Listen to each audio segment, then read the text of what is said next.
প্রকৃতির তাণ্ডবে বিপর্যস্ত সিকিম, একাধিক স্থানে ধসে বন্ধ যোগাযোগ, চরম দুর্ভোগে সাধারণ মানুষ। টানা বর্ষণের জেরে সিকিমের একাধিক এলাকায় ধস নেমে বিপর্যস্ত হয়েছে সড়ক যোগাযোগ ব্যবস্থা। সিংথামের পর 19 মাইল ও 20 মাইল এলাকায় ধস নামায় রাস্তা বন্ধ হয়ে গিয়েছে। পাশাপাশি রাকডং হয়ে ডিকচু গ্যাংটক সড়কের 8 মাইল দারা এলাকায় বিশাল পাথর পড়ে যান চলাচল সম্পূর্ণ বন্ধ রয়েছে। লিঙ্গি, পায়ং ও খোলসা সহ বিভিন্ন এলাকায় রাস্তায় বড় অংশ ক্ষতিগ্রস্ত হয়েছে। বেশ কয়েকটি ঝোড়ার কাছে রাস্তা ভেঙে যাওয়ায় চরম সমস্যায় পড়েছেন স্থানীয় বাসিন্দারা। ঝুঁকি নিয়েই প্রয়োজনের তাগিদে পারাপার করতে হচ্ছে তাদেরকে। প্রশাসনের দ্রুত হস্তক্ষেপ ও ক্ষতিগ্রস্ত রাস্তা সংস্কারের দাবি উঠেছে। অপ্রয়োজনীয় ভ্রমণ এড়িয়ে চলার পাশাপাশি সকলকে সতর্ক থাকার পরামর্শ দেওয়া হয়েছে।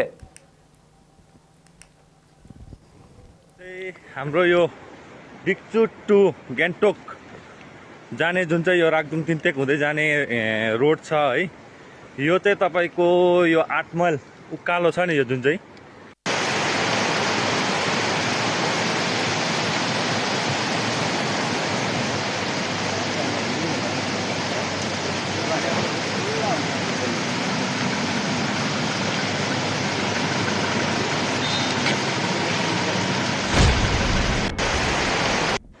गुड मर्निङ सबैजनालाई। र अहिले चाहिँ बिहानको मर्निङ टाइममा चाहिँ साह्रै माथिबाट आएको ढुङ उँधोबाट कि खोल्नु से 20 माइल